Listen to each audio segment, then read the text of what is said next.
에베소서 4장 말씀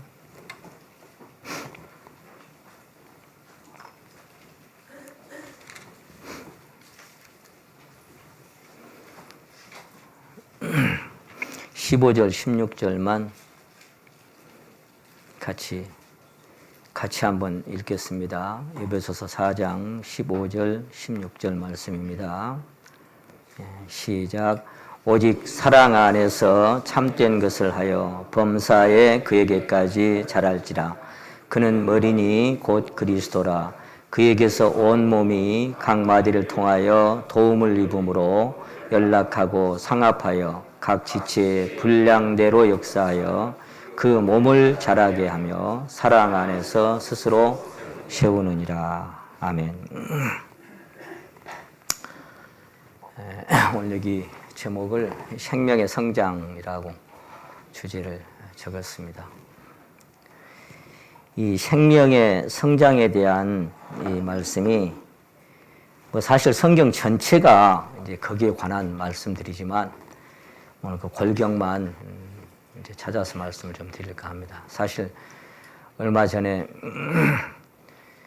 그 박우진 우리 형제님이 구원을 받고 또 최덕화 형제님이 구원을 받아서 개인적으로는 잠깐 교제를 나눴습니다만은 참 이분들이 이제 이 형제들이 육신적으로도 아직 청년이지만 이제 막 거듭난 새 생명이기 때문에 어떻게 교회 안에서 잘 뿌리를 내리고 말씀 안에서 생명 안에서 자라갈 수 있을까 그런 마음으로 기도를 하던 중에 오늘 그런 그 형제들을 위한 그런 말씀으로 준비를 하게 됐습니다. 근데 사실은 뭐 우리가 일평생 우리 자신들이 비춰보고 또 자라가야 할 그런 부분이기 때문에 모두에게 다 심령의 은혜로 끼쳐지기를 원합니다. 여기 에베소서 4장 말씀은 특별히 그 앞에 3장에서 하나님의 사랑이 그 넓이와 길이와 높이와 깊이가 어떠함을 깨달아서 하나님의 충만하신 것으로 너희에게 충만하게 하시기를 원하노라. 이제 그렇게 쭉 이어지면서 교회 안에는 목사나 교사나 복음 전하는 자들을 세웠는데 그런 사람들로 하여금 성도를 온전케 하고 그 몸을 세워가서 온전한 사람이 그리스도 안에서 온전한 사람이 되게 하기 위한 그런 말씀으로 기록이 되어 있고 여기 지금 15절 16절이 진행이 될 때 17절부터 기록된 마지막 절까지 그리고 5장 6장의 말씀까지가 진행이 될 줄로 그렇게 합니다. 항상 이 신앙의 성장이라고 하는 것이 한계가 있어요. 그 마지막에 어디까지 자라라고 하는 그런 그 한계를 분명히 말씀을 하셨는데 여기 지금 말씀하시기를 15절 다시 한번 보시면 오직 사랑 안에서 참된 것을 하여 범사에 그에게까지 자랄지라 그렇게 말씀하셨어요. 이제 우리가 자라가는데 자라가는 것이 어디서 자라가는가 하면은 사랑 안에서 그랬어요. 사랑 안에서. 그 사랑 안에서란 말이 16절에도 똑같이 기록되어 있죠. 사랑 안에서 스스로 세우느니라 이렇게 되어 있습니다. 사랑 안에서 자라가는데 어디까지 자라나는가 하면은 그에게까지 자라가라 이렇게 말씀하셨습니다. 사랑 안에서 그에게까지. 그러니까 마지막에 목표가 어디냐면은 그 그리스도의 단계에 이르기까지 거기까지 자라는 것이 신앙의 성장의 목표다 그렇게 말씀을 하셨습니다. 왜 그에게까지라고 말씀하셨냐면 로마서 8장 29절에는 우리를 불러서 그 아들의 형상을 이루게 하기 위해서 우리를 불러주셨는데 그 아들이라고 하는 그분을 뭐라고 표현한가 하면은 많은 형제 중에서 이 그라고 하는 이분이 뭐라고 표현이 되어 있는가 하면은 이렇게 표현이 되어 있어요. 맏아들. 이렇게. 맏아들이라고 하는 것은 다른 말로 하면 큰 형님입니다. 큰 형님. 이렇게 큰 형님. 그러니까 이 큰형님이라고 하니까 히브리서 1장 6절에는 맏아들을 이끌어 이 세상에 들어오게 하실 때 맏아들이라고 자꾸 표현하셨는데 맏형이죠. 맏형. 큰아들. 그러고 보니까 이제 맏형이라고 하니까 뭐가 생각나냐면 그 앞에 2장을 한번 보십니다. 2장 19절에 보시면 그러므로 이제부터라고 하는 것은 언제부터 2장 8절에서 구원받은 순간부터 그 말입니다. 은혜로 구원 얻은 그 순간부터 그러므로 이제부터 너희가 외인도 아니요 손도 아니요 오직 성도들과 동일한 시민이요 하나님의 권속이라. 그리고 성도들 안에서 이제 세워져 가는 그리스도가 반석이 되고 그에서 세워져 간다. 맏형이라고 하니까 뭐가 여기 하나님의 권속이라 그 말은 하나님의 가족이다 그 말입니다. 그러니까 가족 안에는 맨 위에 맏아들 큰형님이 있고 그리고 영적인 누나도 있고 오빠도 있고 동생들도 있고 언니도 있고 그런 겁니다. 그렇게 있는데 그런 가족들 속에서 하나님의 집에서 어떻게 행할 것을 그랬죠. 그러니까 에클레시아라고 하는 불러내 모으는 그 교회라고 하는 것은 하나님의 가정으로 하나님의 집으로 표현되어 있고 그리고 그 가족 안에서 우리가 자라가야 할 마지막 이 표본이 있고 마지막 단계가 있는데 그 그리스도에게까지 자라가야 한다. 그래서 형제라 부르기를 부끄러워 아니하시고 우리 모두를 형제 자매라고 일컫게 하셨고 이 동일한 시민 하나님의 권속 똑같이 천국을 하나님의 나라를 함께 누리고 함께 상속받을 수 있는 그런 유업으로 그런 기업의 사람들로 우리를 불러주셨던 것입니다. 사랑 안에서 스스로 세우느니라. 그런데 거기 다시 한번 보십니다. 16절에 그에게서 온 몸이 각 마디를 통하여 도움을 입음으로 연락하고 상합하여 이렇게 되어 있어요. 발원지가 분명하죠. 발원지가 여기 맨 처음에 발원지 출발지가 있어요. 출발지가 뭐냐면은 이 주님에게서 사실은 이 주님에게서 나온 것으로 말미암아 이제 된 것만 이 몸된 교회 안에 양식이 되고 우리를 자라갈 수 있게 한 토양이 되는 것입니다. 영양소가 되는 거죠. 그에게서 나온 것이 아니면 주님에게서 발원지가 돼서 나온 것이 아니면 우리에게 아무런 영양소가 될 수가 없어요. 공급될 수가 없어요. 그러니까 그분에게서 나온 것만 우리에게 우리를 자라게 하는 그런 모든 이유가 되어가는 것입니다. 그에게서 다시 한번 거기 4장 16절 그에게서 온 몸이 그리고는 나중에 표현하시기를 그 몸을 자라게 하며 그렇게 하셨어요.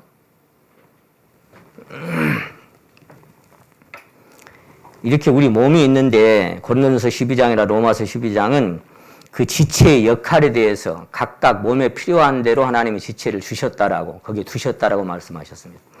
그러니까 몸을 자라게 한다고 하는 것은 이 손가락을 보면 예를 든다면 이 새끼손가락은 여기만큼만 자라야 돼요. 이게 더 지가 혼자 더 자라면 안 돼요. 어떤 손가락도 그만큼만 딱 자라 있는 것이 정상이에요.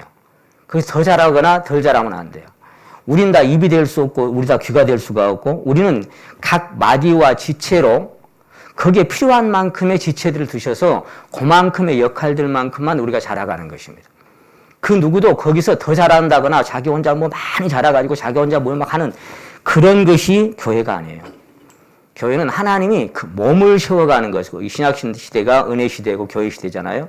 그래서 교회가 자라가는 것이고 몸이 자라가는 것이지 어떤 개개인이 특별하게 자라가는 게 아닙니다. 그래서 서로 우리가 연합하여 그 연합체 속에서 지체로서 자라가는 것이 몸된 교회다. 그렇게 생각하시면 되겠습니다. 이 신앙의 성장이라고 하는 것, 이 생명의 성장이라고 하는 것은 모든 생명은 딱 한 번 탄생하는 순간이 있어요. 분명히 탄생하고 출발하는 그 순간, 탄생하고 출생하는 그 순간이 없다면 이게 성장이라고 하는 것은 있을 수가 없습니다. 성장이 있을 수가 없습니다. 만약에 탄생하는 게 분명치 않고 출생하는 게 분명치 않은데 성장을 만약에 기대하고 있다. 제가 가끔 그런 그 교제를 하다가 그런 얘기를 한 적이 있어요. 아니, 우리 형제는 또 뭐 우리 누구는 아무리 시간이 지나도 뭐 하나님께 전혀 관심이 없어요. 주님께 관심도 없고 구원을 받았는가 안 받았는가 왜 교회도 안 나오려고 하고 자꾸만 그래요 그렇게 얘기할 때 제가 그런 말씀을 가끔 드린 적이 있습니다. 혹시 가시나무에서 무화과를 따려고 기대하는 건 아닌가 모르겠습니다. 그렇게. 그러니까 어떤 나무냐에 따라서 어떤 열매가 맺히잖아요. 그런데 아직 하나님의 생명으로 탄생을 한 적이 없어. 그런데 성장을 기대하고 있어. 오늘 이 주제가 생명의 성장입니다. 확실하게 생명이 탄생하지 않았는데 어떻게 성장하겠어요? 그건 성장을 고사하고 구원을 다시 점검해 봐야 하는 그 시점으로 돌아가야만 하겠죠. 생명의 탄생은 요건 딱 한 번에 이루어지잖아요. 딱 단번에. 그래서 이제 유다서에도 단번에 받은 믿음의 도를 위하여 그러지. 단번에. 딱 한 번만 출생하는 거예요. 근데 성장은 어째요? 성장은 요거는 평생 하는 거죠. 평생 동안 성장을 하는 거예요. 그러니까 누구도 우리의 인생이 다 끝나기까지 혹은 주님의 재림의 나팔 소리가 들리기까지 내가 다 성장했다 이제 끝났다 그렇게 마침표를 찍을 수 있는 그런 사람은 세상에 한 사람도 없습니다. 계속 성장해 가다가 그러다가 주님을 만나는 것입니다. 이 생명은 성장의 과정을 거쳐서 번식도 하고 한 사람이 구원을 받으면 주 예수를 믿으라 그러면 너와 내 집이 구원을 얻으리라 그랬잖아요. 그래서 주변의 내 가족이나 내 이웃들이 나를 통해서 구원받은 역사가 이렇게 이루어지는 것이 당연해요. 이 생명이라고 하는 것은 특별하게 모든 세상의 생명을 보면 군락지가 있어요. 우리가 지금 실록의 계절이잖아요. 봄에 진달래가 피는 걸 보면 진달래는 진달래를 이렇게 번식을 시켜요. 진달래 군락지를 이루어가요. 철쭉이 피는 것을 보면 철쭉의 군락지를 이루어가 이렇게. 주변에 자꾸 이렇게 생명이 번식되는 거예요. 그것이 생명이라면. 생명이 아니라 벽돌이나 이런 것 같으면 붕어빵이나 똑같잖아요. 똑같은 그 찍어낸 것들이라면 생명이 없어요. 그런 것들은 번식을 하지 않아요. 그냥 찍어내는 거지. 근데 분명한 생명이라면 생명은 반드시 번식해서 군락지를 이루어가는 겁니다. 예, 성장을 하면 할수록. 그게 당연한 거예요. 근데 내 주변에 그런 역사가 전혀 일어나지 않는다. 그러면 내가 그 생명인지 진짜 생명이 내 안에서 이렇게 풍성케 되고 있는지 한번 생각해 봐야 하는 그런 부분이 아닌가 그런 생각이 듭니다. 우리 시작할 때가 언제냐면은 요한복음 1장 12절에서 출발하는 겁니다. 요한복음 1장 12절이 영접하는 자, 곧 그 이름을 믿는 자들에게는 하나님의 자녀가 되는 권세를 주셨으니 혈통으로나 육정으로나 사람의 뜻으로 나지 아니하고 오직 하나님께로서 난 자들이니라. 하나님께로서 난 자, 뭐예요? 출생한 자 그 말입니다. 거듭난 거죠. 새로 출생한 거죠. 새로 태어난 거죠. 어떻게? 우리 안의 영이 주님의 영을 만나서 새로운 생명으로 태어난 자가 영접하는 자, 곧 그 이름을 믿는 자는 하나님의 자녀가 되는 권세를 주셨으니 이때부터 자람 역사가 시작이 되는 거고 이 시점이 골로새서 1장 6절에 보시면은 이 복음이 이미 너희에게 이름에 너희가 듣고 복음을 들었어요. 그리고 참으로 한번 따라 하십니다. 하나님의 은혜를 깨달은 날부터 그날이 있죠. 그날이 하나님의 은혜를 깨달은 날이 있어요. 구원을 받는 날, 구원을 받고 내가 거듭난 날, 이런 날이 내 안에 분명히 한 번 있어야 됩니다. 그리고 오늘 아침에 제가 이 박우진 형제하고 잠깐 교제를 나눴습니다만은 지난번 구원받은 날이 며칠 날인가 기억해 그랬더니 몇 월 며칠 날이에요 그래. 그날 혹시 일기장에 적어놨는가? 제가 일기장에 나갔다 그날 바로 적어놨습니다. 바로 그거야. 내가 출생한 날이 분명히 있다면 그날은 하나님의 자녀로 탄생하는 너무 소중한 날이기 때문에 그날은 일평생 잊혀지지도 않고 잊어버리려고 해도 안 잊혀지는 날이야. 우리가 찬양을 드렸어요. 주의 말씀 받은 그날 참 기쁘고 복되도다. 이 기쁜 마음 못 이겨서 온 세상에 전하노라. 그렇게 전하고 싶은 날이 있었냐 말이죠. 누구한테 공부를 해서도 아니고 누가 가르쳐주지도 않고 누가 전하라고 말도 안 했어. 그런데 그 생명이 내 안에 딱 오고 나니까 그냥 전하고 싶어서 막 만나는 사람마다 입을 벌려. 이 기쁜 마음 못 이겨서 온 세상에 전하노라. 기쁜 날 기쁜 날 주 나의 죄 다 씻은 날. 그런 날이 내 안에 오면 이 좋은 것을, 이 귀한 주님을 주변 사람들에게 막 전하고 싶어서 입이 간지러서 그냥 있을 수가 없어요. 근데 그걸 받았다고 하면서도 자랑하고 싶지가 않고 전할 마음도 전혀 없다. 그러면 진짜 내 안에 주님의 생명인가 생각해 봐야 돼요. 그 누가 가르쳐 준 게 아니에요. 그냥 막 전하고 싶은 거예요. 듣든지 아니 듣든지 때를 얻든지 못 얻든지 막 전하고 싶은 거예요. 나가 난 복지 귀한 성에 들어가려고 내 중한 짐을 벗어버렸네. 그 벗어버린 그날이 내 안에 분명하게. 그래서 은혜를 깨달은 날부터 너희 중에서와 같이 또한 온 천하에서도 뭐라고 되어 있어요? 열매를 맺어 자라는도다 그랬죠. 열매를 맺어 자라는도다. 이 성경에 뭐 성령의 9가지 열매뿐만 아니라 선한 열매, 착한 열매, 의의 열매, 맞은 열매가 있는데 이 열매는 성장해 가면서 열려지는 거예요. 성장해 가야 계속해서 열려지는 거라고요. 하나님은 이 열매를 하나님 농부시고 또 우리 포도나무에도 비유를 하셨지만은 그 열매를 얻기를 원하셔요. 그 열매가 자꾸만 맺혀가야만 정상인 거예요.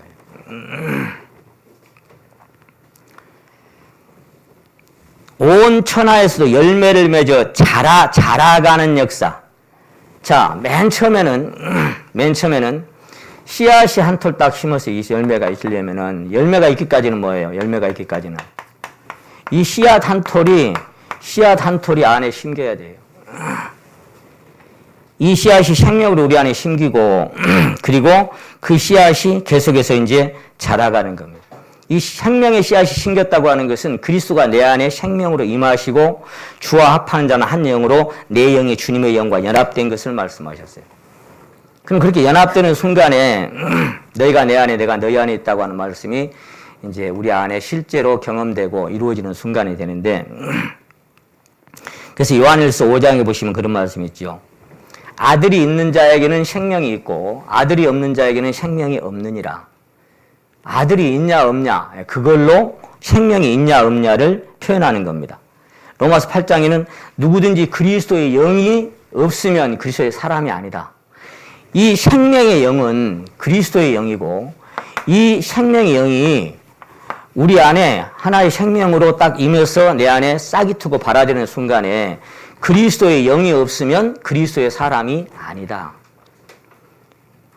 그래서 영이 있어야 그 영의 인도함을 받고 영으로서 육의 행실을 죽이는 삶도 진행이 되는 것입니다. 영이 없는데 어떻게? 그 영이 뭔지 아직까지 이렇게 감지가 안 되는 사람도 있을 거예요. 그 영이 뭔지. 그 영을 따라 사는 것이 뭔지는 더구나 감지가 안 될 수 있습니다. 고린도서 13장에 보시면 5절에 그런 말씀이 있습니다. 우리가 믿음을 점검하라고 할 때 사도 바울께서 너희가 믿음에 있는가 너희 자신을 시험하고 확증해봐라. 네 자신이 진짜 믿음의 사람인가를 한번 시험을 해보고 테스트 한번 해봐. 근데 뭘로 테스트를 해보냐? 예수 그리스도께서 너희 안에 계신 것을 너희가 스스로 알지 못하느냐? 그렇지 않으면 너희가 버리운 자다 그랬어요. 버려진 자다.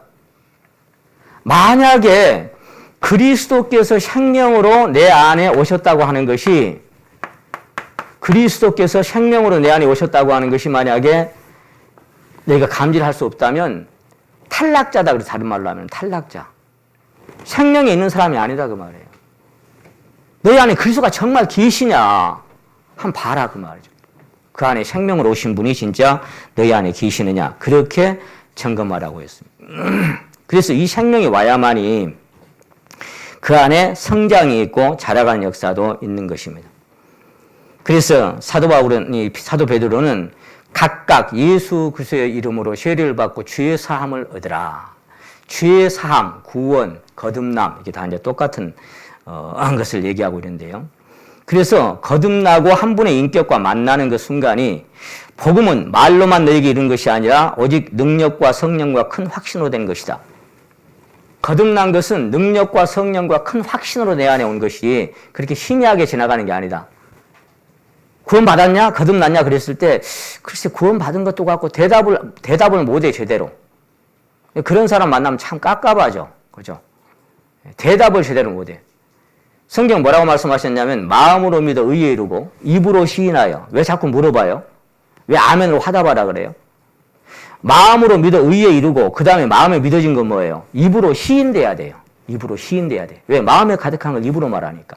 근데 마음에 믿어졌다고 구원받았다고 하는데 입으로 시인이 안 돼. 그럼 이건 좀 캐션을 찍어봐야 한다. 그런 얘기예요.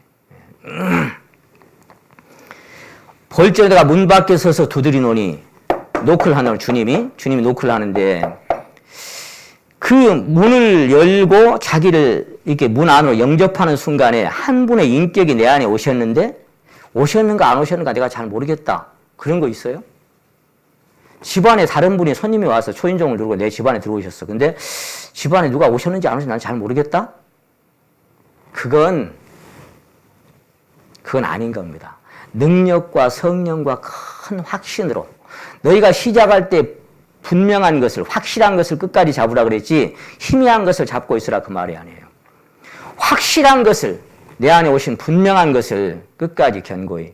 그러니까 만약에 집안에 누가 들어왔는데 영접이잖아요. 노크하고 그리고 문을 열어서 들어왔어. 근데 누가 오셨는지 잘 몰라. 그런 신앙은 시작이 아직 안 된 신앙일 수도 있어요. 시작이 안 되는데 출발 안 되는데 어디를 가요? 출발점이 있어야 가죠. 생명이 발화돼야 자라갈 거 아니에요. 뿌리를 내리고. 생명이 발화되지도 않았는데 뭘 자라는 걸 기대해. 그러니까 세월이 가도 맨날 똑같아. 아무리 세월이 지나도 신앙에 발전이 없고 성장이 없어. 똑같아. 출발점이 있어야 가는 겁니다. 구약에 보면은 시간상 다 안 찾고 제가 말씀드릴래요. 이제 애굽에서 아까 우리가 우진행자하고도 교제할 때 잠깐 그 얘기를 했습니다만은 애굽에 430년 동안 종살이 하다가 그들이 이제 거기서 출발하는 날이 있었어요. 그 명절이죠. 6월절. 넘을 자, 넘을 자, 패스오버. 그러니까 넘어간 날, 내가 피를 볼 때 너희를 넘어가리라. 양이나 염소를 잡아가지고 문설주나 임방에 바르고 그리고 거기를 넘어가는 순간이 한번 있어야 돼. 넘어가는 순간. 근데 그 6월절 양은 그리스도께서 희생이 되셨다라고 곧늦게 말씀하셨기 때문에 그 잡혀진 양이나 염소는 바로 6월절 양 되신 그리스도께서 죽어주신 것이고 그분이 죽어주신 그걸로 인해서 우리는 이 애굽에서 세상에서 이제 하나님의 나라로 옮겨지고 탈출된 것입니다. 그 재앙이 그리스도로 말미암아 지나가고 나는 그 재앙에서 벗어나는 순간이 영적 6월절이 된 거죠. 신명기 16장에 보면은 그 6월절 날을 한번 따라해 보십니다. 평생에 항상 기억하라. 그 날을 잊어버리지 말아요. 평생에 항상. 얼마나 그날이 소중한 날인데 그날 잊을 수가 있겠어요? 시간이 아무리 지나도 그날은 심령 안에서 잊혀질 수가 없어요. 항상 가슴에 그 처음 사랑이 남아있죠. 주님이 나를 만나주신 그 처음 사랑이 남아있는 것입니다.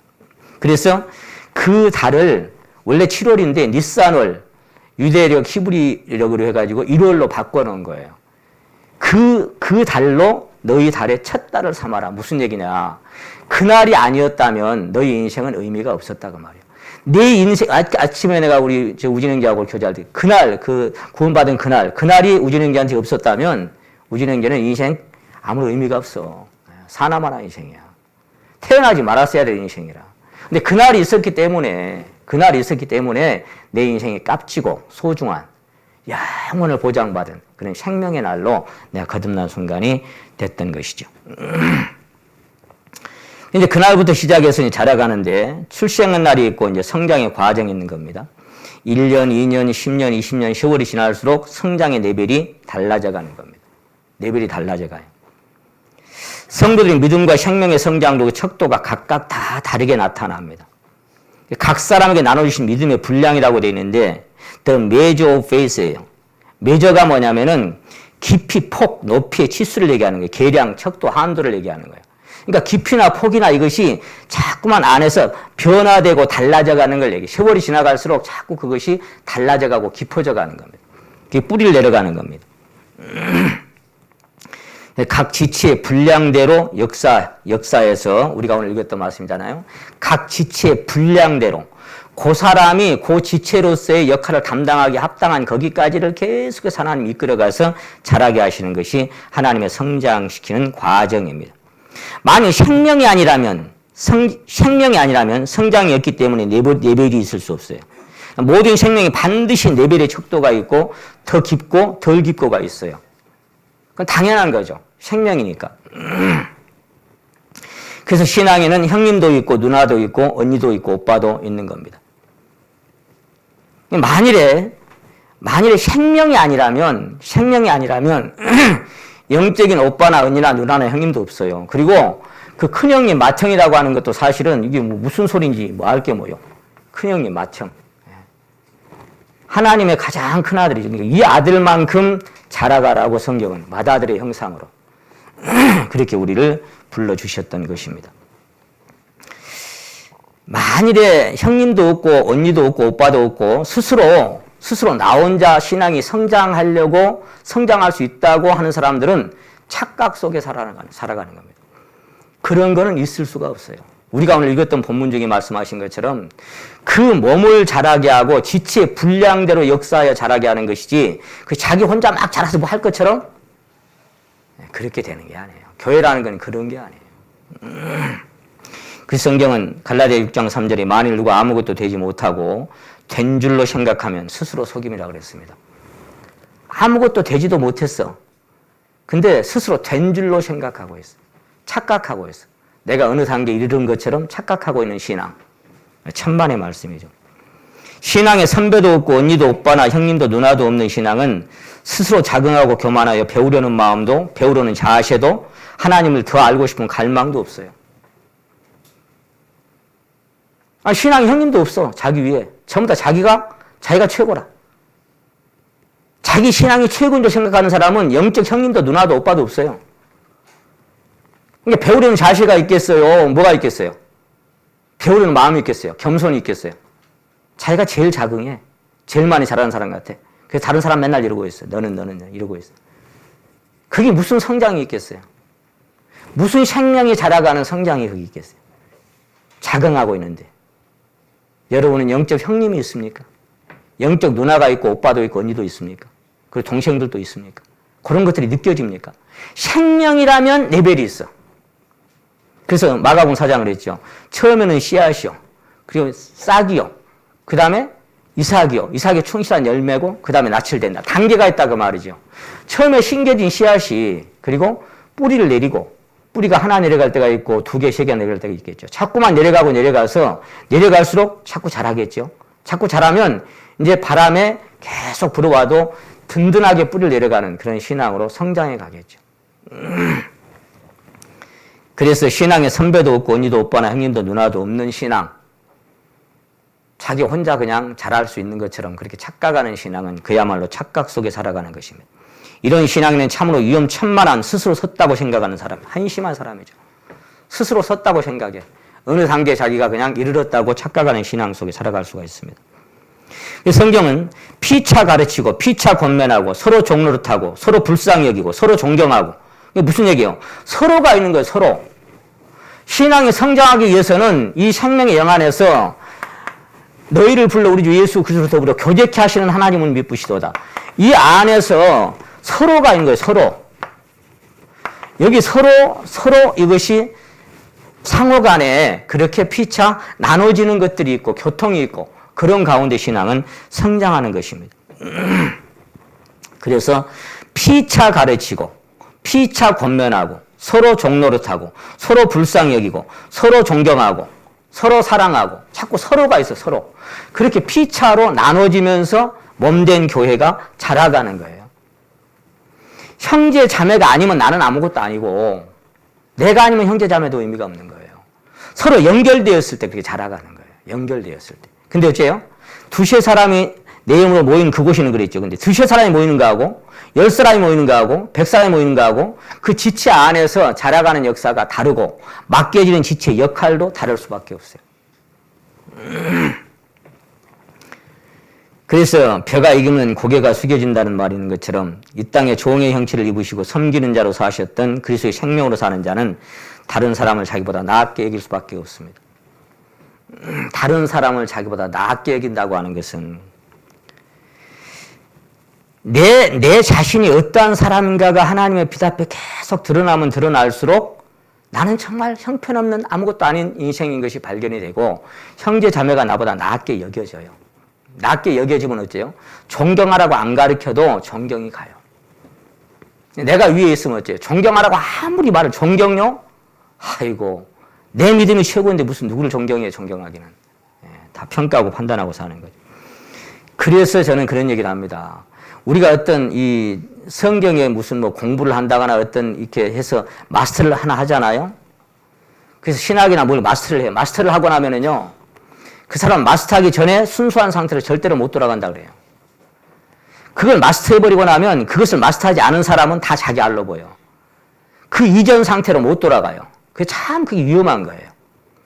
자기가 깨달아서 하나님이 계시해 주신 것이거나 나누면은 얼마든 깊이 있게 나눌 수가 있는데 어떤 지식의 패턴을 하나 내가 마스터해가지고 나는 그것을 마스터한 사람이라고 하는 그런 자긍심이 안에 심어지면 그걸 마스터하지 못한 사람하고는 구분이 딱 되게 돼 있어요. 그게 참 위험한 거예요. 주님께로 그에게서 계속 오를 주님 그에게서 출발한 것만 생명이다 그 말이에요. 그에게서 온 것이 아닌 어떤 다른 데서 갖고 온 것은 생명일 수가 없어요. 그래서 그게 위험한 거예요. 만약에 A형이나 B형이나 어떤 우리가 수혈을 할 때 다른 피를 수혈해 버린다. 가는 거예요, 그냥. 그건 몸에 도움이 되는 게 아니고 가는 거예요. 같은 한 생명만 그 안에서 성장을 도와줄 수 있는 매개체가 되는 거예요. 그래서 교만은 패망의 선봉이요 거만한 마음은 넘어짐의 앞잡이라고 말씀하셨던 것입니다.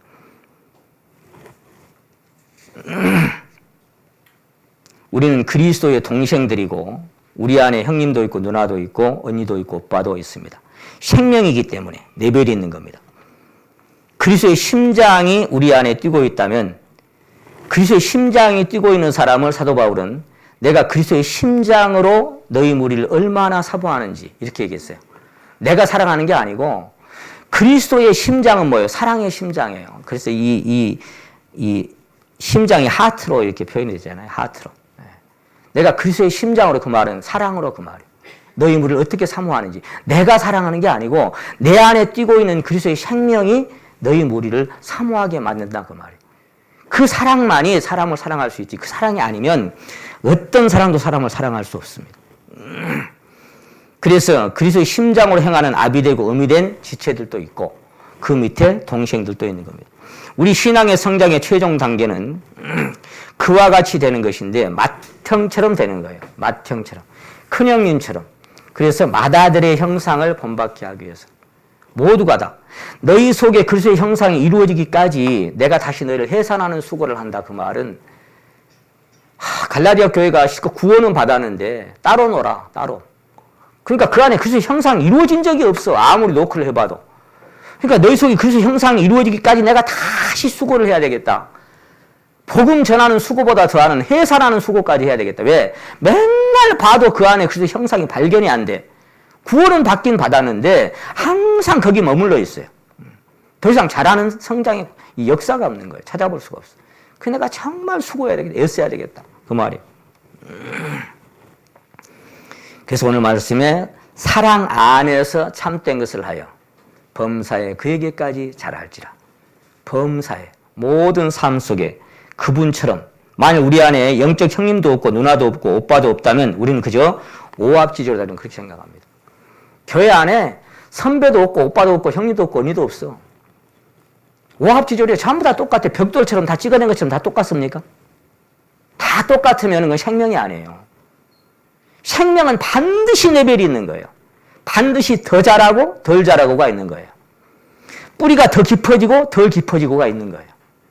만약에 생명이 없으면 다 똑같아. 오합지졸이에요. 그럼 세상 모든 거 다를 게 뭐가 있어요? 생명이 없는데. 우리 안에 아비 되고 음이 된 그리스도의 심장들이 없다면 우리 교회는 육신에 속한 교회가 되고 맙니다. 육신에 속한 교회가 뭐예요? 선질로 생각하는 넘어질까 조심하라 그랬죠. 고린도 교회가 그랬어요. 은사도 풍성하고 지식도 풍성하고 구변에 풍성해. 그런데 아직 젖이나 먹고 단단한 식물을 못 먹는 자가 되었구나. 맨날 젖이나 먹고 있어요. 더 이상 성장을 기대할 수가 없어요. 자기가 마치 신앙의 최고봉에 이른 것처럼 모든 것을 다 아는 것처럼 생각하는 사람은 더 이상 자라갈 가능성이 있겠어요, 없겠어요? 자기가 다 알고 있는데 뭘 자라기는. 성장은 내가 주님의 나팔소리 들려지는 그날까지 내 인생이 끝나는 날까지 계속 성장해 가는 것인데 내가 이제 다 잘한 줄로 착각하고 있으니 무슨 말씀이 거기 들어가고 무슨 말씀을 받아먹을 수 있겠어요? 하나님은 이 생명의 말씀이 우리에게 주시는데 항상 조건이 있어요. 듣는 자도 오라 할 것이요. 목마른 자도 올 것이요. 원하는 자도 올 것이요. 자기가 원하고 목마름은 그 호세아에 있는 말씀처럼 하나님을 아는 것에서 자꾸만 자라가고 싶은 마음이 있는 거예요. 더 풍성한 것으로 나아가고 싶은 그런 마음이 우리 안에 있어야 그 사람이 자라갈 수 있는 가능성이 우리 안에 있는 겁니다. 그래서 성도님들과 이 그리스도로 더불어 사귐을 갖고 생명과 성령의 교통하심 있게 하심을 항상 우리 안에서 자각하고 감지하면서 살아갈 수 있느냐. 저도 처음에 그런 때가 있었어요. 사도 베드로처럼 다 버릴지라도 나는 이라고 하는 그 자리에 가니까 전부 다 알로 보이더라고요. 저는 그때 그 주님과의 연합이 얼마나 이 마음에 강하게 왔는지 내 신앙 여정에 내 신앙 사전에는 다시는 흔들림이라는 건 없다 그랬어요. 나는 작은 예수다.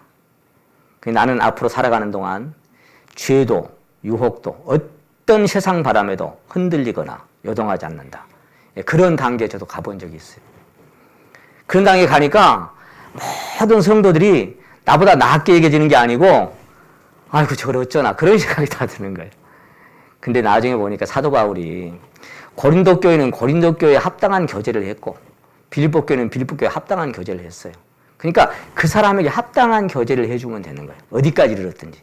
내가 너희 믿음을 주관하려는 자가 아니다. 내가 너희 믿음을 주관하려는 자가 아니고 너희 기쁨을 돕는 자가 되게 한다.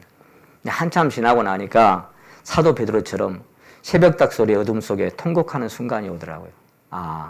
그러고 나니까 내가 어떤 존재인가가 발견되고 나니까 탕감받은 것이 얼마나 많은 것인지를 깨닫고 나니까 하나님의 사랑이 더 크게 밀려오고 형제 자매가 얼마나 귀한 존재인 것이 하나하나 보여지는 그런 순간들이 되는 순간이 있었습니다. 그래서 지금은 그래요. 아무리 둘러봐도 사도 바울이 그랬잖아요. 모든 성도 중에 지극히 작은 자보다도 더 작은 나에게. 사도 바울이 많이 안 자라서 그런 얘기를 했겠어요? 사도 바울이 모든 성도 중에 지극히 작은 자보다 더 작은 나라고 표현한 것이 신앙의 성장이 안 돼서 그렇게 표현했겠냐고요. 그렇지 않아요. 자기가 어떤 존재인지를 봤어요. 내 안에 선이라는 것이 없구나. 내가 선을 행하고자 하나. 내가 죄악만 행하고 있고 선을 행할 힘도 없구나. 오호라. 이런 단계에 가보면 비로소 내가 누군지를 하나님 앞에 비춰지게 되는 순간이 사도 바울도 있었던 것입니다. 다윗처럼 하나님 앞에 그를 자비를 구하고 기도하는 그런 순간이 있었던 것처럼 그래서 신앙의 영적 아비되고 어미된 성도님들이 주변에 있습니다. 순종하고 싶고 섬기고 싶고 존경하고 싶은 성도님들이 내 주변에 있는 것입니다. 아니면 고다마 시다르타 그 부처처럼 말이요. 지가 무슨 뭐라고 태어나자마자 천상천하 유아독존 그랬다나 어쨌다나 지가 뭔데 태어나자마자 일어나 지가 천상천하 유아독존이요? 나 혼자 잘났어요 그냥? 그렇게 되면은요 신앙의 성장은 그냥 끝나는 거예요. 성장도 끝날 뿐만 아니라 교제도 안 돼요. 교제도 할 수가 없어요. 왜? 자기가 그게 딱 고정되는데 무슨 교제가 돼요? 내 안에 발씻김이라는 거예요. 발씻김이라는 거는 내 부족한 것을 내어놔야 서로 씻겨줄 수 있는 거잖아. 근데 내어놓질 않아. 다 탁 닫아놓고 나는 그냥 나의 세계 안에서 살아가. 그럼 뭘 교제가 되겠어요, 거기서? 사도 바울이 연약한 것을 자랑한다고 하는 것은 자기가 성장하지 않아서 그렇게 얘기한 게 아닙니다. 나는 부득불 자랑할 것이 있다면 나는 연약한 것밖에는 자랑할 것이 없다. 그 말은 자기가 성장하지 않아서 그런 얘기를 한 게 아니에요. 하나님 앞에 적어도 내가 서니까 내가 얼마나 아무것도 아닌 존재인 것을 발견했기 때문에 연약한 존재라고 표현했던 것입니다. 자기 신뢰가 무너지는 순간이 누구에게나 한번 오는 겁니다. 사랑하는 성도 여러분, 우리가 진실로 그리스도 생명 안에 뿌리를 내리고 그 진액으로 살아가는 자들이라면 각각의 믿음의 분량대로 성장의 단계가 있고 레벨도 있고 척도가 있는 겁니다. 그것을 인정하지 않으면 주변의 형제 자매가 존경할 수가 없어요. 존경이 안 돼. 나보다 나을게? 어떻게 나을게? 성장할수록 계속 사도 바울처럼 자기의 연약함이 자꾸만 드러나고, 그리고 주님께서 이 세상에 나는 섬김을 받으러 온 것이 아니라 내 목숨을 모든 자를 위해서 주려고 왔고, 그리고 섬기는 자로 산다고 하는 그 자리에, 왜? 그 심장으로, 그 그리스도의 심장이 내 안에 뛰면 그런 마음이 될 수밖에 없는 것이죠. 우리가 진정으로 그리스도를 머리로 한 지체들이라면 한 성령 안에서 마디와 힘줄로 서로 연합되어 있는 것이 사실입니다. 마디와 힘줄로. 이 몸이 뭘로 연결되어 있어요? 이게 전부 마디와 힘줄이에요. 한 군데만 고장나도 막 아파 죽겠어요. 막. 아이고. 그 한 군데 아프니까 온 전체가 그냥 거기 다 신경이 다 쓰더라고요. 아, 몸이라는 게 그런 거라고. 우리는 아무도 머리가 될 수 없고 뿌리도 될 수 없습니다. 다시 말씀드립니다. 우리 중에 아무도 머리도 될 수 없고 뿌리도 될 수 없어요. 근원이 될 수가 없어요. 근원은 오직 그에게서라고 그랬죠. 그분 한 분, 그리스도만이 머리고 생명의 뿌리가 되는 겁니다. 우리 중에 아무도 공급원이 될 수가 없어요. 공급원이. 왜 그러냐 그러면 여기 아까 다시 한번 봅니다. 본문 말씀. 에베소 4장 그에게서 16절입니다. 그에게서 온 몸이 뭘 통해서요? 각 마디를 통하여 그에게서 온 몸이 각 마디를 통하여 그랬어요. 여기를 잡고 골로새서 2장을 한번 찾아봅니다. 골로새서 2장 19절입니다. 머리를 붙들지 아니하는지라.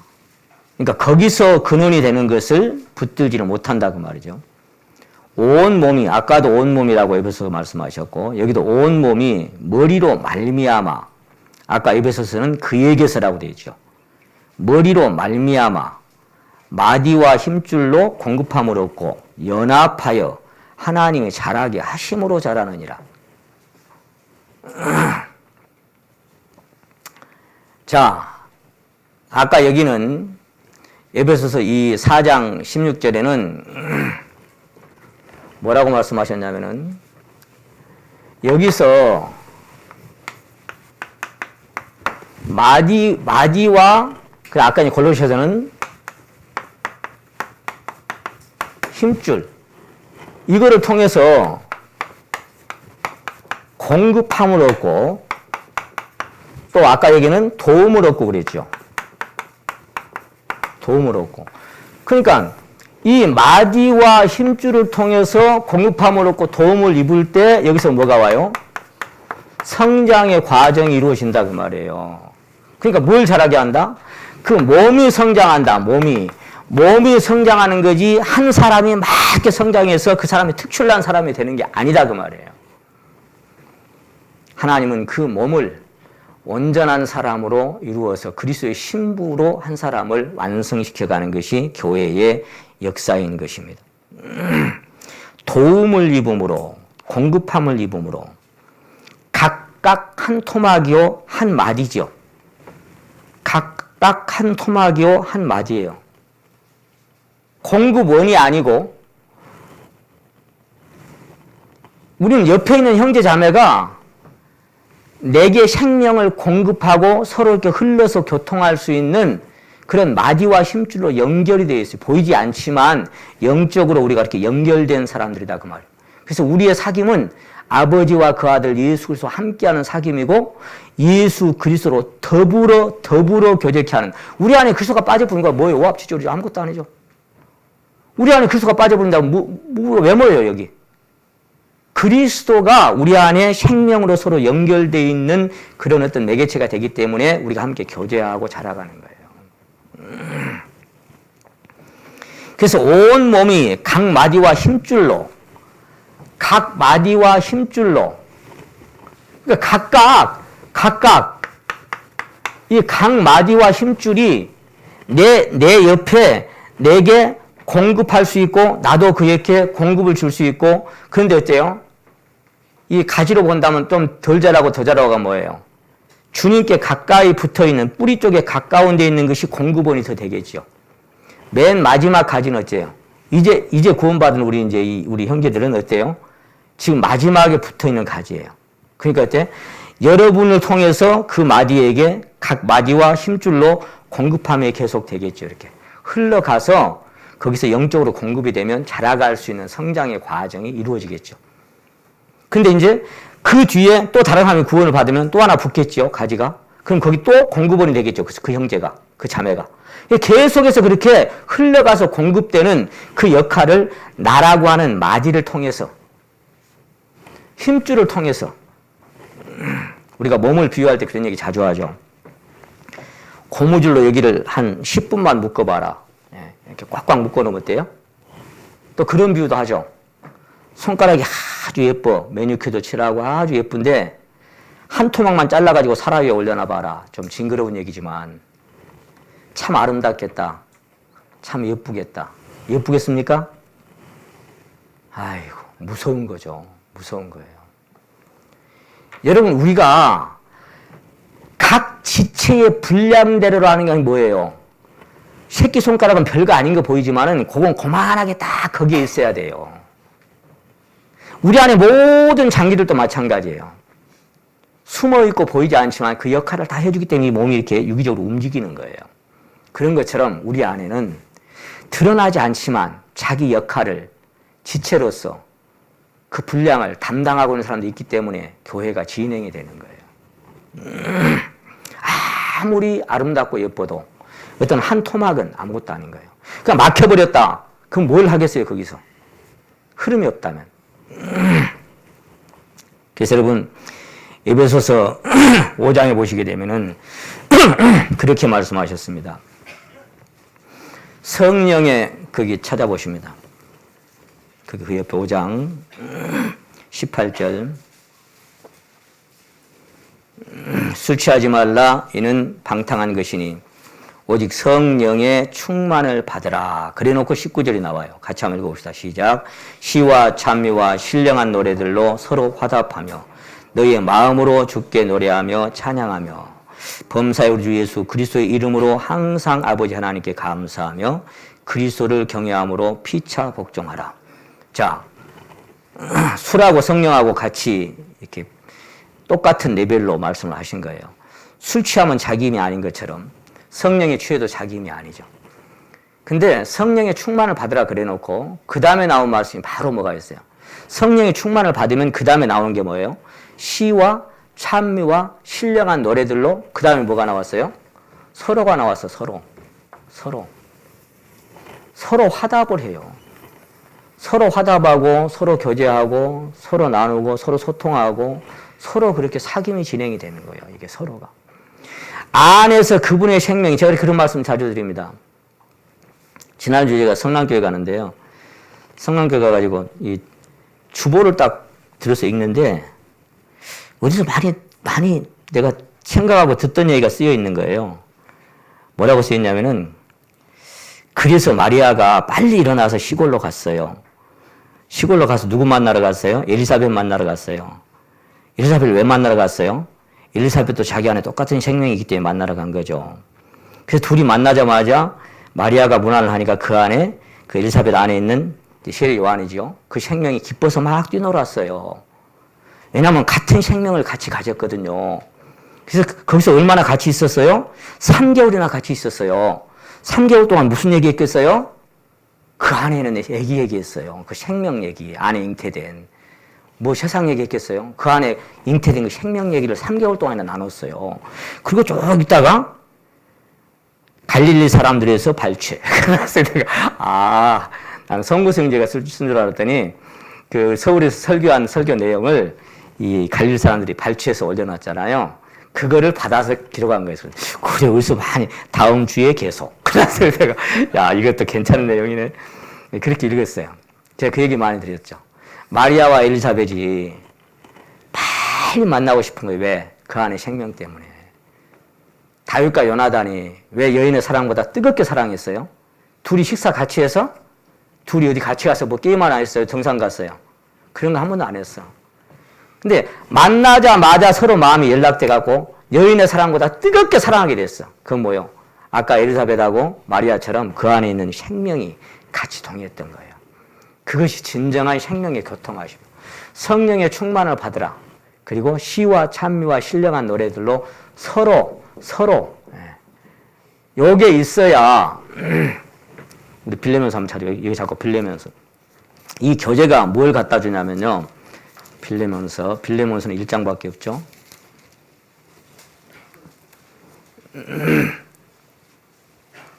4절부터 보십니다.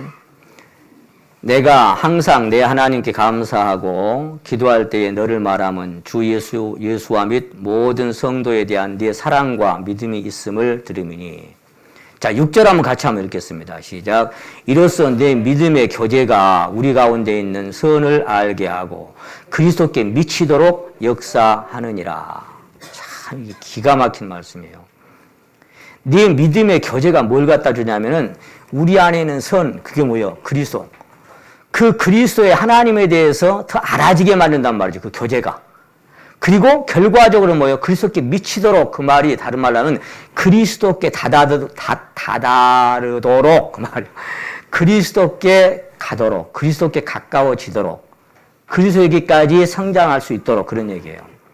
뭐가 그렇게 만들어준단 말이에요? 교제가 그렇게 만들어줘. 서로 화답하면서 그리스도의 장성한 분량이 충만한 데 이르기까지 그렇게 그 신앙을 키워가는 것이 뭐예요? 너희 교제가 서로 그렇게 교제하는 것이 그렇게 만들어준다 그 말이에요. 여러분, 몸이라고 하는 것은 심장에서 뛰는 이 혈액이 말이에요. 끊임없이 순환합니다. 한순간 멈춰버리면 어때요? 그럼 몸은 그냥 끝이에요. 심장사는 끝인 거예요. 그냥 그대로 멈춰버리면은. 계속 지구를 2바퀴 반이나 돌 수 있는 그렇게 긴 이 혈관이 이 대동맥, 정맥 통해서 모세혈관까지 그냥 계속 흐르는 거예요. 예. 이게 딱 멈추는 순간 그건 죽는 거예요. 계속 흘러야 되는 거예요. 교회란 그런 거예요. 근데 교제가 없어도 나는 그냥 괜찮다. 교제가 없어도 내 안에 그런 교제를 하고 싶은 갈망도 없고 교제를 나누고 싶은 그런 마음의 그런 목마름이 없다. 그 생명은요, 흐름이 아니라 멈춰 있는 거예요. 멈춰 있으면 썩어요. 그래서, 아이고, 시간이 많이 갔네요. 그래서 모든 성도와 함께 그랬어요. 그 앞에 3장에 보시면은, 에베소 3장 보십니다. 저는 이 말씀을 처음에 보다가, 이게 에베소 3장 17절입니다. 믿음으로 말미암아 그리스도께서 너희 마음에 계시게 하옵시고, 너희가 사랑 가운데서. 자, 아까도 사랑 안에서 그랬죠. 여기도 사랑 가운데서 뿌리가 박히고 터가 굳어져서 능히 모든 성도와 함께 그랬죠. 성도와 함께 지식에 넘치는 그리스도의 사랑을 알아. 그 넓이와 길이와 높이와 깊이가 어떠함을 깨달아 하나님의 충만하신 것으로 너에게요, 너희에게요. 그러니까 지금 제가 처음에 이걸 읽을 때요, 그렇구나라고 막 무릎이 딱 쳐진 게 뭐냐면은 하나님의 사랑은 그건 이 한계가 없다고 제가 자주 말씀드리잖아요. 무한한 사랑이죠. 무한한 사랑. 그 사랑을 어떤 한두 사람 안에다가 집어넣어버리면 그 사람 터져 죽어버린다니까요. 안 되는 거예요. 그래서 모든 성도와 함께 이게 교제, 이게. 모든 성도와 함께 그리스도의 사랑이 이 안에서 함께 감당이 되고 함께 녹아지는 거예요, 이게. 이게 교제. 이게 살아서 움직이는 유기체로 서로 교통하고 서로 화답하는 거예요. 그래서 여러분, 여기서 하나님의 충만하신 것으로 너에게가 아니라 아까 그 몸을 자라게 한다 그랬죠. 너희에게 지체의 분량대로 그렇게 역사해서 그 몸을 자라가게 하시는 것입니다. 그래서 일찍이 앤드류 모레이는 신앙의 척도를 세 단계로 얘기를 한 적이 있습니다. 요한복음 3장의 신앙이 있고 4장의 신앙이 있고 7장의 신앙이 있더라. 그렇게 나눠놨어요. 뭐 꼭 그렇게 나눠서 될는지 모르겠습니다. 하여간 앤드류 모레이 형제님은 그렇게 나눠놨어요. 그럼 3장의 신앙은 어떤 신앙이에요? 거듭난 신앙이죠. 내가 거듭나지 않으면 거듭난 신앙. 나는 거듭났다. 이제 거기까지가 시작이죠. 근데 4장의 신앙은 뭐예요? 내가 주는 물을 마시는 자마다 그 속에서 영생하도록 솟아나는 샘물이 되리라. 딱 구원받은 것뿐만 아니라 속에서 솟아나, 이게 생명이. 왜? 생명의 원천이 그리스도니까. 그래서 기록 21장에 보면은 하나님과 및 어린 양의 보호자로 붙어 나서, 아까 에베소 뭐예요? 그에게서 그 보호자로부터 나서, 그러니까 그 발원지가 거기죠. 거기서 나서 안에 그리스도가 오셨으니까, 생수의 근원이니까. 그게 얼마나 기가 막히게 감지가 되는, 이게 속에서 솟아나는 신앙으로 4장의 신앙으로 넘어가는데 7장에 가서는 이제 무슨 신앙이에요? 아까 3단계로 나왔다 그래서 7장에는 목마른 자들은 다 내게로 오라. 나를 믿는 자는 그 배에서 생수의 강이 흘러나라 그랬죠. 자, 3장에는 이제 생명이 딱 발화됐어. 근데 4장은 뭐예요? 솟아나. 근데 7장에 가서는 그것이 솟아날 뿐만 아니라 강이 돼서 흘러가면 어째요? 에스겔 40장, 찾아보시죠. 에스겔 48장. 거기 보세요. 흘러가면 어떤 역사가 일어나? 47장입니까? 에스겔. 그 세 단계로 말씀을 하셨는데, 그 마지막 단계는 그거예요. 47장이죠. 47장. 그가 나를 데리고 전 문에 이르시니 전면이 동을 향하였는데 그 문 지방 밑에서 물이 나와서, 자, 이게 보니까요, 아주 적은 양에 보니까 스며 나오더라고, 2장에 했으니까. 스며 나온다는 말은 아까 이제 거듭나서 4장의 단계로 넘어가는 단계죠. 성전의 안에 누가 있어요? 그리스도 생명형이 계시죠. 거기서 근원이 돼서 흘러나온 것이 스며 나와. 작게 스며 나오는데 그것이 달라져. 3절에 보니까 그 사람이 손에 줄을 잡고 동으로 나아가며 일천척을 청량한 후에 나로 물을 건너기로 하신 후 물이 발목에 오르더니, 자, 4절에 보니까 다시 일천척을 청량하고 나로 물을 건너게 하시니 물이 무릎에 오르고, 다시 일천척을 청량하고 나로 물을 건너게 하시니 물이 허리에 오르고, 다시 일천척을 청량하니 물이 내가 건너지 못할 강이 된지라. 내가 건너지 못한다. 그 물이 창이라면 헤엄할 물이요 사람이 능히 건너지 못할 강이더라. 그 아까 뭐예요? 7장의 신앙은 그 배에서 생수의 강이 흘러난다 그랬죠. 흘러나서 이것이 흘러가면 그 강이 흘러가서 뭘 해주는 거예요? 7절에 보니까 내가 돌아본 즉 강 좌우편에 나무가 심이 많더라. 그가 내게 이르시되 이 물이 동양으로 향하여 흘러 아라바로 내려가서 바다에 이르니 이 흘러내리는 물로 그 바다의 물이 어째요? 소성함을 얻은지라. 자, 아까 3장의 신앙과 4장의 신앙과 이제 7장에서 생수의 강이 흘러나가는 신앙이 되면 주변에 생명을 공급해주는 신앙이 되는 거예요. 나만 잘 먹고 잘 사는 신앙이 아니라 내 주변의 성도들을 살려내고 주변의 이방인의 영들에게 이게 생명이 흘러가서 살려내는 그런 역할을 해주는 그런 단계로 이르는 거예요. 그러니까 여기서 보면은 이 신앙이 뭐냐면은 베드로한테 그랬죠. 젊었은 내가 스스로 띠뛰고 네가 원하는 것으로, 늙어서 남이 네게 띠뛰고 네가 원치 아니하는 것으로. 아니 허리도 지나서 이제 창일에서 발이 땅에 안 닿는데 내 마음대로 어떻게 살아? 안 되는 거예요. 이 단계가 되면 그냥 흐르는 대로 흘러가. 이거 부평초 얘기를 많이 했죠. 내 신앙이 내 마음대로 못 살아. 이제 하나님의 인도함을 따라 그냥 흘러가는 대로 가는 거예요. 네가 원치 아니하는 곳으로 그 말은 뭐예요? 내가 원하든 안 하든 그냥 내가 사는 것이 이제 내가 사는 게 아니고 그냥 그분의 허락하심 안에서 그냥 사는 거예요. 수영도 못하고 발도 땅에 안 닿는데 어떻게 갈 거예요? 사람이 능히 건너지 못할 강인데 그런데 그런 강물이 흘러나서 생명을 보세요. 9절에 한번 보세요. 이 강물이 이르는 곳마다 번성하는 모든 생물이 살고 또 고기가 쉼이 많으니 이 물이 흘러 들어가므로 바닷물이 소생함을 얻겠고 이 강이 이르는 각처 모든 것이 살 것이며 생명을 공급하는 생명수. 자, 근데 여기 12절에 이런 말씀이 있어요. 12절에 이제 강 좌우 가에 각종 먹을 실과 나무가 자라서 그 잎이 시들지 아니하며 실과가 끊치지 아니하고 달마다 새 실과를 맺으니 자, 그 다음에 말씀이 참 기가 막힙니다. 그 물이 어디로? 성소로 말미암아 나옵니다. 출발지가 어디냐? 지금 그걸 얘기하는 거예요. 발원지가 어디냐? 그 말이에요. 아까 우리가 본 말씀 뭐예요? 그에게서 그랬죠. 그에게서. 우리는 아무도 발원지가 될 수 없어요. 근원지가 될 수 없어요. 우리는 각자가 심령 안에 받은 그리스도의 생수의 근원에서 솟아나는 것을 아까 솟아날 뿐만 아니라 흘러서 고이면 썩잖아요. 물이 고이면 썩어요. 냄새나요. 아무런 역사도 일어날 수 없어요. 흘러야 돼. 서로 흘러서 교통이 돼야 돼. 그랬을 때 비로소 이 강이 흘러나가서 생명을 소생시키는 엄청난 역사가 교회 안에도 교회 밖에도. 왜? 생명이니까. 군락지를 이루니까. 그렇게 이루어가는 거예요. 얼마나 아름답겠어요, 그것이.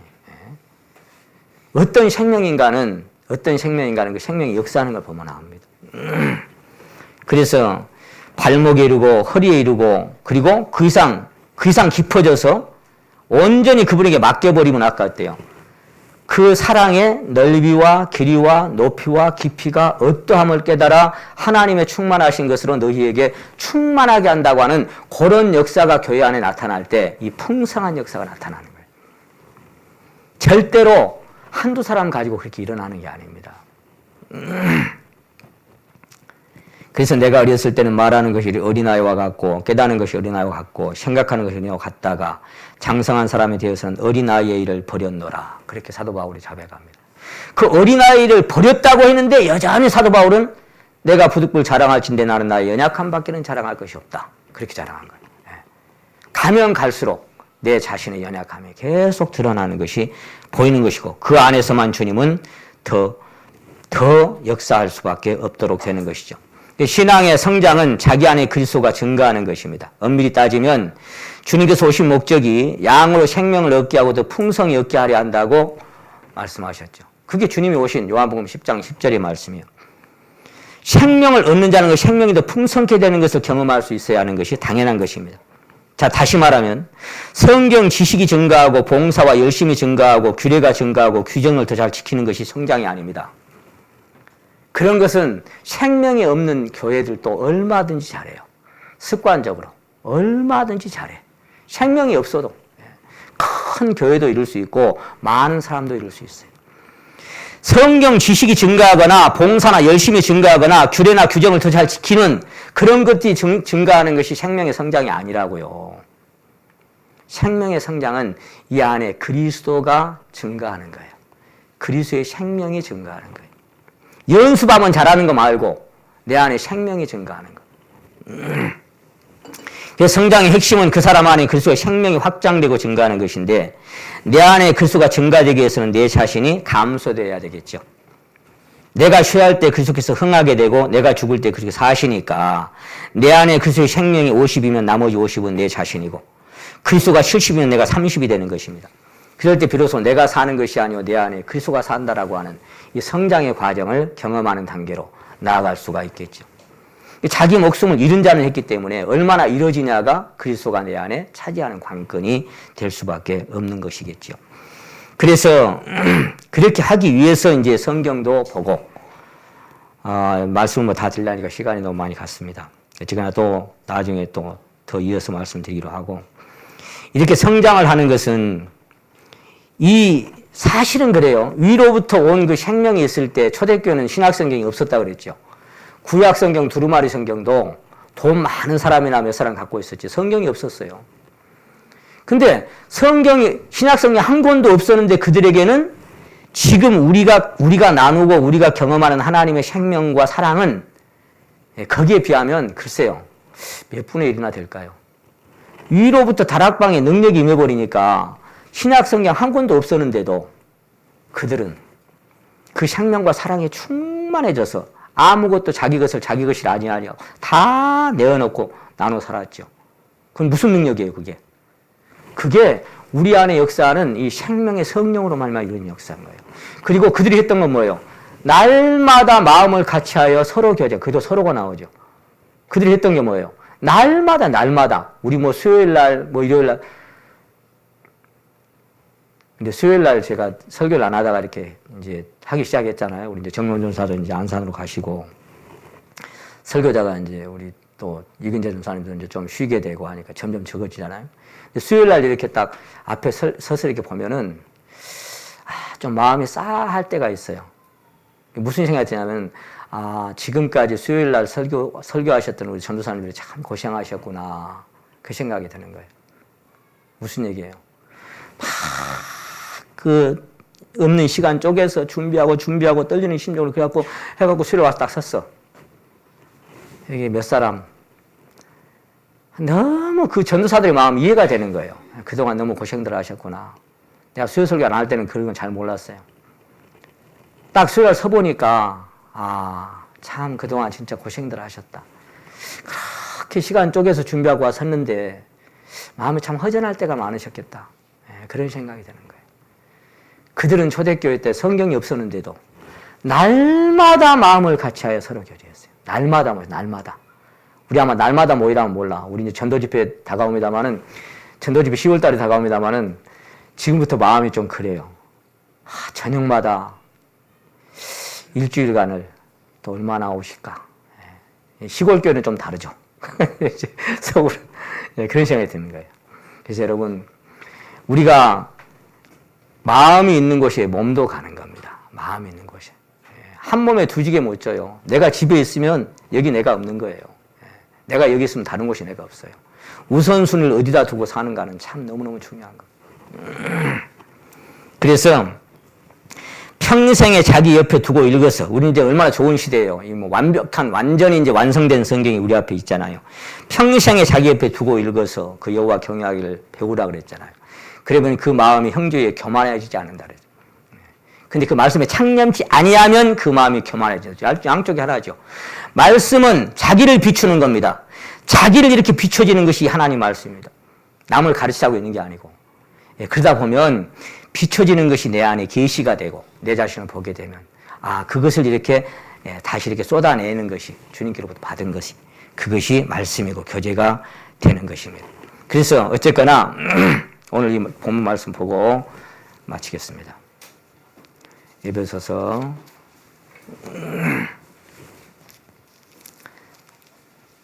4장 15절 오직 사랑 안에서 왜 자꾸 사랑 안에서 했겠어요? 그건 모든 일을 사랑으로 행하라. 그래서 믿음의 역사와 사랑의 수고와 이런 말씀들이 다 뭐냐면은 이것이 근간이 되지 않으면 신앙은 억지가 된다니까요. 신앙은 억지가 돼. 형제자매 사랑도 억지가 되고 다 그냥 척하는 거예요. 두 마음으로 되는 게 쉽고. 사랑 안에서, 사랑은 누구예요? 그리스도 안에서 그 말이에요. 그 생명 안에서만 이것이 이루어질 수 있기 때문에 그 사랑 안에서 참된 것을 하여 범사에 그에게까지. 왜? 그분이 역사하니까 그분께로 자라가는 거죠. 그는 머리니 곧 그리스도라. 그에게서라고 하는 이 내자가요, 이 기가 막힌 말씀입니다, 이게. 그래서 예레미야 2장에 예레미야에게 하나님이 하신 말씀이 그거였어요. 두 가지 죄를 범했는데 하나는 생수의 근원되는 나를 버려버린가 하고 하나는 스스로 웅덩이를 판 것인데 터진 웅덩이더라. 물을 저축지 못한 터진 웅덩이더라. 자, 아까 4장의 신앙이 솟아나는 신앙이잖아요. 그걸 경험이 안 되니까 어째요? 스스로 웅덩이를 파는 거예요. 파서 그걸로 좀 몇 모금 마셔보니까 그게 자랑이 돼. 또 파. 근데 또 빠져버려. 또 파. 그게 쉼없는 무화과나무를 이파리로 이 치마를 만드는 신앙이 되는 거예요. 왜? 생수의 근원되는 나를 버린 것과 그에게서라고 하는 그가 빠져버리면 껍데기밖에 없는 거예요. 온몸이 마디를 통하여 도움을 입음으로 연락하고 상합하여 각 지체의 분량대로 역사하여 그 몸을 자라게 하며, 우리가 정말 기억해야 할 것은 이겁니다. 그 몸을 자라게, 몸을 자라게 하며 사랑 안에서 스스로 세우느니라. 그렇게 될 때 하나님께서 원하시는 그리스도의 신부가 완성되고 세워져 가는 것이고 영광스러운 교회로 하나님께서 만들어가는 과정이 있는 겁니다. 자, 오늘 성찬에 관한 말씀 고린도전서 11장